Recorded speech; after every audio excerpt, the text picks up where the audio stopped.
Je vais vous présenter Sophia. Donc, qu'est-ce que Sophia? C'est un outil de recherche bilingue commun à toutes les bibliothèques universitaires québécoises. Donc, ça regroupe environ 18 bibliothèques. Ça va vous permettre de trouver plusieurs formats de documents, donc imprimés, numériques, et différents types de documents, par exemple des livres, des articles scientifiques, des mémoires et des thèses.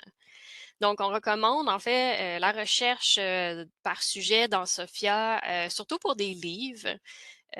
Pour les articles, ça fonctionne un petit peu moins bien, la recherche par sujet. Vous pouvez quand même trouver des titres d'articles avec le titre complet, mais on va vous montrer des petits trucs plus tard, là, comment faire de la recherche d'articles.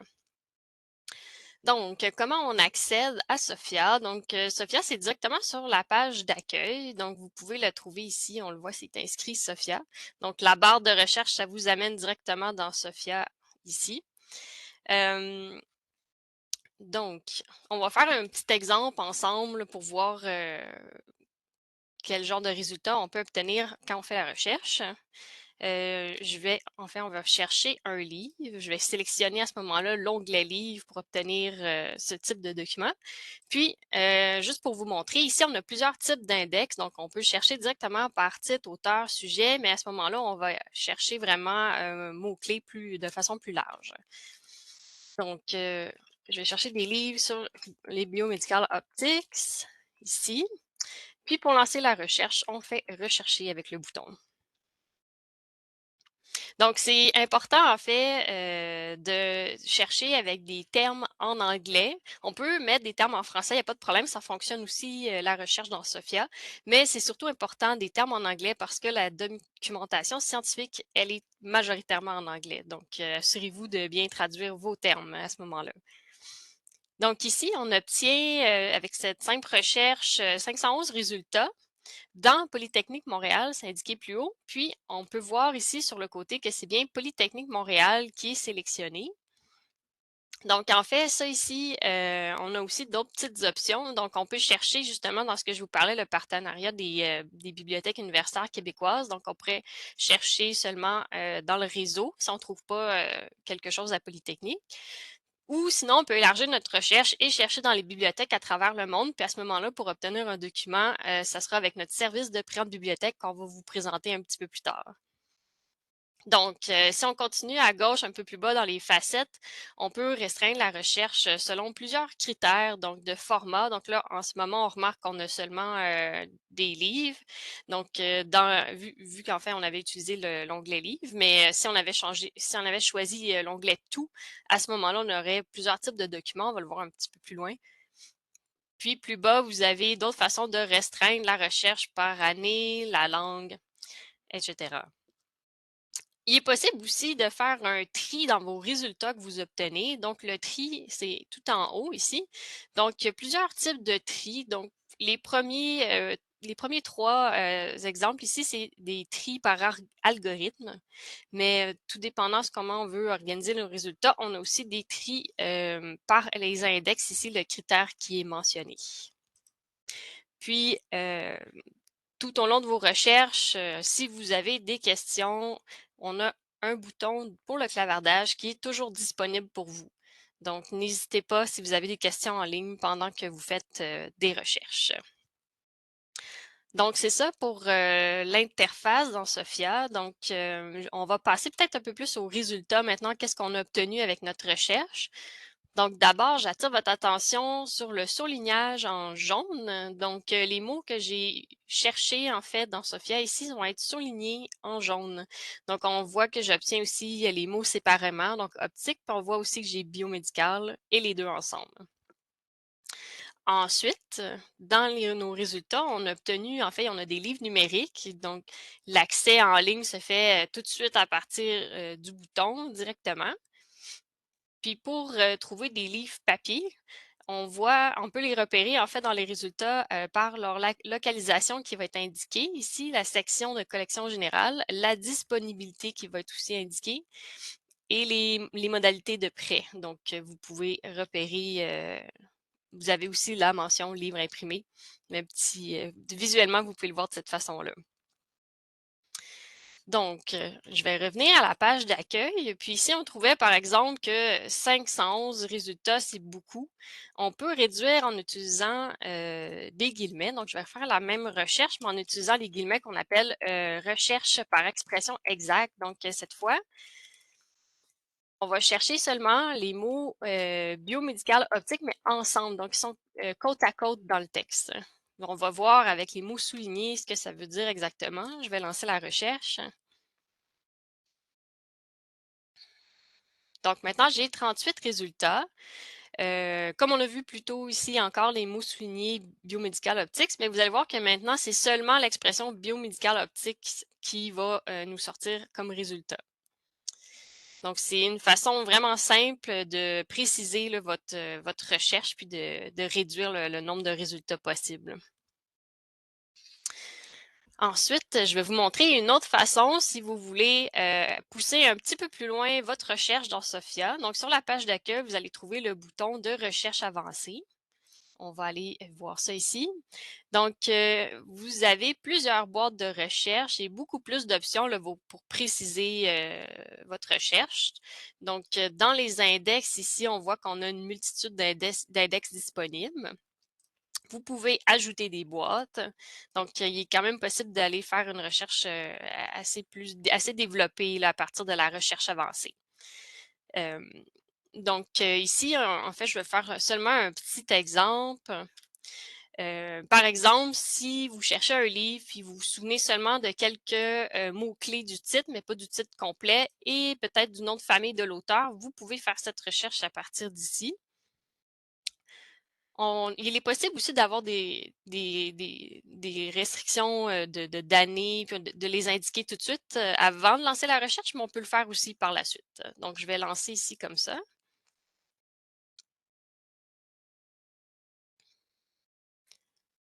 Puis, je vais tomber directement sur le livre que je cherchais.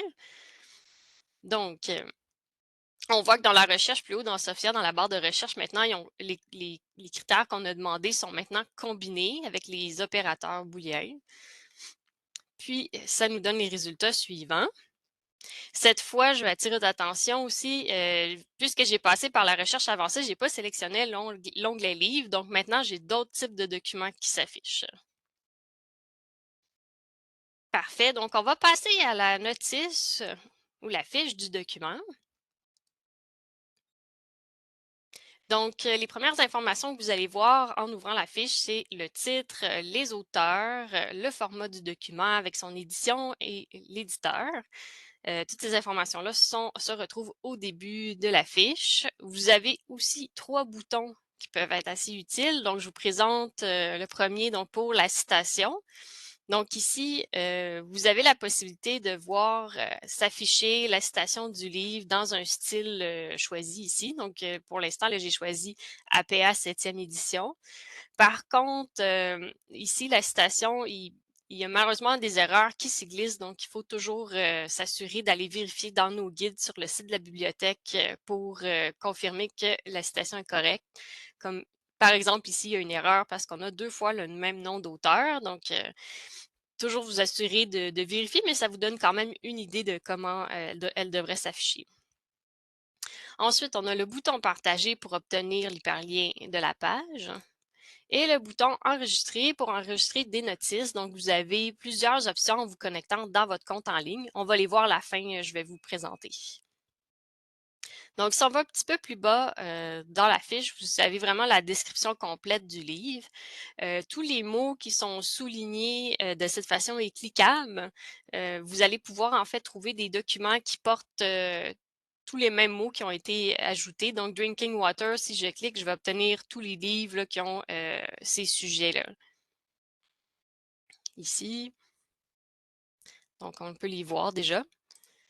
Même chose pour les noms d'auteurs. Si je veux des livres sur le même auteur, je peux cliquer sur le lien ici pour les obtenir. On voit que nos mots soulignés sont encore affichés. Vous avez d'ailleurs le contenu du livre, tous les chapitres qui sont décrits ici pour vous donner une idée de ce que le livre contient. Puis un peu plus bas ici, on va avoir l'emplacement sur les rayons. Donc, s'il y a plusieurs exemplaires qui sont disponibles, vous pouvez voir à quel endroit vous pourrez les trouver, donc dans quelle section de la bibliothèque. Puis finalement, vous avez le survol du rayon. Donc le survol du rayon, ça vous permet de parcourir virtuellement, dans le fond, une tablette, de la bibliothèque, mais cette fois, ici, vous avez, aussi les livres numériques. Donc vous pouvez vraiment voir tous les livres, qui sont, sur le même sujet, qui sont proches, en parcourant, de cette façon. Si je remonte quelque peu, vous allez voir de nouveau la petite fenêtre d'options d'accès qu'Andréane a présentée plus tôt. Donc ici, vous allez retrouver encore une fois la mention disponibilité, la section et cote du livre pour pouvoir le retrouver. Dans cette boîte aussi, vous allez avoir les options d'accès, donc avec le bouton Obtenir, ou si par exemple le livre est disponible ailleurs ou en prêt en bibliothèque, ça sera mentionné à cet endroit-là. Puis, on peut aussi, avec le bouton Obtenir, réserver un document. Donc, on peut réserver un document qui est disponible et un document qui serait emprunté. Donc, je vais cliquer ici pour vous montrer. Donc, à ce moment-là, là, je vais me connecter dans mon compte dans Sophia. Donc, je clique pour m'identifier. Ça ici, c'est les identifiants comme dans Moodle. C'est la même chose. Donc, je me connecte. Puis, ici, vous avez un formulaire pour la réservation. Donc, comme je disais, on peut réserver un livre qui est disponible. Donc, à ce moment-là, nous, à la bibliothèque, on va aller chercher le livre pour vous, puis le rendre disponible. Une fois que c'est fait, vous recevez un courriel qui vous dit que c'est prêt au comptoir de service. Puis, vous pouvez d'ailleurs aussi réserver un livre qui est déjà emprunté par un autre usager. C'est même très recommandé de le réserver parce que si vous ne réservez pas ce livre, en fait, les prêts sont renouvelés automatiquement. Donc, à la fin du 30 jours, la personne va pouvoir avoir un renouvellement sur son prêt, puis prolonger son prêt. Donc, si vous voulez obtenir de livres, c'est vraiment important de le réserver. Et ça fonctionne de la même façon. Vous allez recevoir un petit courriel qui vous indique que votre livre est prêt et vous pouvez aller le chercher au comptoir de service à ce moment-là. Sinon, c'est aussi à cet endroit que vous pouvez faire les demandes de numérisation avec la deuxième option ici. Comme Andréane a mentionné, c'est bien d'indiquer l'intervalle des pages pour qu'on puisse vérifier que ça respecte bien la loi sur le droit d'auteur à ce moment-là. Donc, je vais revenir dans la notice, puis maintenant, je vais me connecter dans mon compte. Donc ici, vous avez votre dossier en ligne. Donc, vous pouvez vérifier toutes sortes de choses. Donc, tous vos emprunts, je vais aller vous montrer. Donc, à partir d'emprunt, en fait, on a même accès à toutes les autres options. Donc, emprunt, tous les types de demandes que vous avez fait, donc demande de prêt en bibliothèque et autres. Si vous avez des frais à votre dossier, des frais de retard, vos activités de recherche vont être indiquées aussi et l'historique de vos emprunts. Vous avez vraiment beaucoup d'informations que vous pouvez aller chercher. Vous avez aussi l'option d'enregistrer vos recherches, d'enregistrer des notices comme je vous ai montré un peu plus tôt et de faire des listes aussi à ce moment-là. Donc, ça vaut la peine d'aller vous connecter pour aller voir votre compte en ligne.